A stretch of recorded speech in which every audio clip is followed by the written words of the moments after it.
Hello दोस्तों, स्वागत है हमारे यूट्यूब चैनल पे गेमेंचर ब्लॉग्स पे। ओके, तो आज के टॉपिक में मैं बात करना चाहूँगा सेल्स रिक्रूटर के बारे में। और सो जो भी recruiter sales IT sales bank में काम करते हैं उनके लिए वेरी इंपॉर्टेंट ये नोट्स होने वाली है।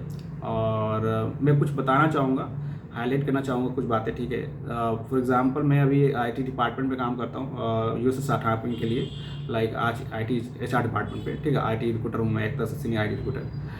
तो मैं बताना चाहूँगा कि सेल्स वाले जितने भी सेल्स रिक्रूटर है आज के दौर में, कुछ अच्छे भी होते हैं, कुछ मोस्टली तो अभी मुझे जितने भी मिले हैं सो वो उतने परफेक्ट नहीं मिले हैं सेल्स वाले। जितने जो मैं कह सकूँ कि यार ये वेरी नॉलेजेबल और kind of thing experience sales वाले हैं। सारे तो फ्रेशर होते हैं, कुछ उनको मे बी उनको ट्रेन ठीक से नहीं किया जाता हो। ओके, वो सेल्स में आते हैं, बस जो भी मिलता है वो अटैच करके रेज्यूमे भेज देते हैं। तो मैं उन्हीं के बारे में बात करना चाहूँगा। अगर आप सेल्स डिपार्टमेंट से हैं, सेल्स आईटी बैंक से, तो प्लीज़ इस वीडियो को पूरा देखें और समझें क्या बात मैं हाईलाइट करना चाह रहा हूँ। ठीक है, बेसिकली हम लोग आईटी डिपार्टमेंट्स में काम करते हैं, एचआर डिपार्टमेंट में। ठीक है, तो हमारे पास इतना वक्त नहीं होता आईटी रिक्रूटमेंट में, स्टाफिंग में, कि हम हर एक रेज्यूमे को रिव्यू करो। जितने भी बैंसेस वाले कैंडिडेट रेज्यूमे भेजते हैं मैं हर रेज्यूमे को रिव्यू कर पाता हूँ। ठीक है, तो मैं यही कहना चाहूँगा जितने भी सेल्स वाले बेंचेस वाले आईटी रिक्रूटर हैं उनको मैं यही एक इम्पॉर्टेंट नोट्स देना चाहूँगा कि प्लीज़ जब भी आप रेज्यूमे भेजें तो प्लीज़ एक बार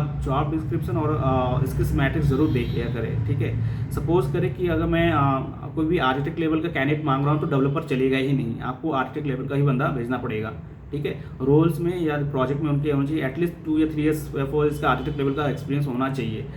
आप ऐसे कैंडिडेट भेज रहे हैं जिसमें मान लो मैं अगर .NET या जावा आर्किटेक्ट मांग रहा हूँ तो candidate should be have a Java architect experience in the current project. ठीक है, अदरवाइज ऐसे क्या होते हैं कि वो जितने भी रेज्यूमे आते हैं, जैसे मुझे जितने भी रेज्यूमे आज तक मिले हैं, मैंने हाल ही में एक रेज्यूमे क्वांट पोस्ट किया था इवन लिंक्डइन पे भी, और आपका मैंने बाई मेल भी किया था। मेरे पास ऐसी लिस्ट है, वेंडर लिस्ट है सेल्स वाली, सब उनको सारे को मैंने वेंडर लिस्ट पे भेजा था ग्रुप के थ्रू से। तो जितने भी मुझे रेज्यूमे रिसीव हुए हैं सब डेवलपर 10 साल के, 8 साल के, लीड, और इवन जितने भी सेल्स वाले हैं वो डायरेक्टली कॉल करने लगते हैं कि प्लीज़ मैं रिव्यू माई कंसल्टेंट ऐसे the requirement on your requirement. वो बेसिकली चेक ही नहीं करते कि मैंने क्या मांगा है स्किल सेट में। ओके, और क्या मैंने आर्टिकल लेवल और किस लेवल का कैंडिडेट मुझे चाहिए। ओके, और वो भी जो सपोज दैट मैं अगर मांग रहा हूँ Java developer for local candidate for the taxes, तो मुझे कोई भी रेज्यूमे उठा के भेजते हैं, बोलते हैं ये चलेगा, आप नॉन लोकल एक्सेप्ट करें। जब मैंने लिखा ही है मुझे लोकल कैंडिडेट चाहिए तो नॉन लोकल क्यों चलेगा।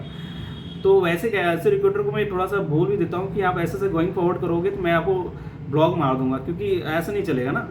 आपको सीखना पड़ेगा कि अगर मैं लोकल मांगूँ तो लोकल आप ये, या तो आपको एक बार मुझे कॉल कर ले भेजने से पहले कि ये लोकल कैंडिडेट इसमें नॉन लोकल भी चलेगा या चलेगा, बाकी वो रेज्यूमे भेजने के बाद मुझे कॉल वॉल करके पूछने लगते, तंग करने लगते पूरा। इवन वो भी ये भी बोलने लगते please check my resume, consider resume, review the resume.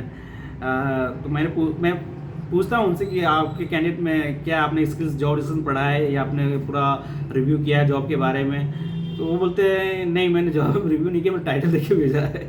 तो मैं ऐसे सेल्स रिक्रूटर को मैं बोलूँगा कि please focus on the title and job description, skills metric. कुछ को पॉइंट्स कभी कभी क्या आता है, क्लाइंट को ऐसी स्किल्स मांग बैठते हैं कि उसके विदाउट वो रेज्यूमे वर्क नहीं करेगा।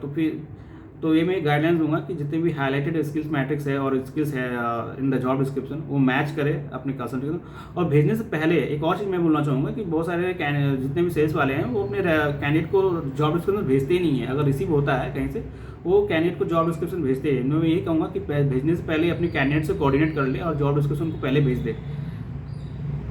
इससे क्या होगा कि उनको अगर वो सुटेबल होंगे रोल के लिए तो डेफिनेटली वो अपने रेज्यूमे अपग्रेड करेंगे, अदरवाइज वो आपको मना कर देंगे। ऐसा हुआ है हमारे साथ, मेरे पास बहुत पास्ट कि मेरे पास कैंडिडेट आते थे, मैं उनको कॉल करता था, पूछता था कि आपकी इस जॉब के लिए मुझे रेज्यूमे मिला आपके एम्प्लॉयर के थ्रू और ये लोकेशंस हैं।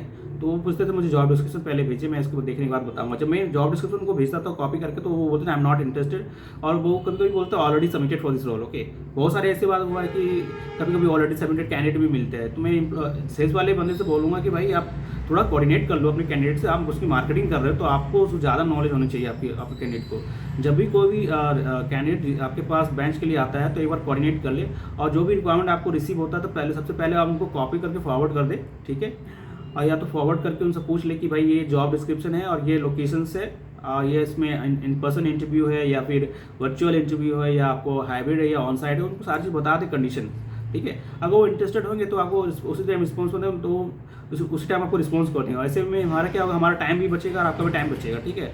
और आप ये सोच रहे हैं कि सिर्फ जॉब टाइटल ऊपर का आपको रेज्यूमे भेजने के पास रिक्रूटर के पास आपके पास इंटरव्यूज आ जाएंगे और क्लोजर आ जाएंगे, ये नहीं होने वाला है, ठीक है। रिक्रूटर क्या करते हैं, हर चीज़ देखते हैं, ठीक है, फिल्टर करते हैं, बहुत सारी चीज़ों प्रोसेस में फिल्टर करते हैं।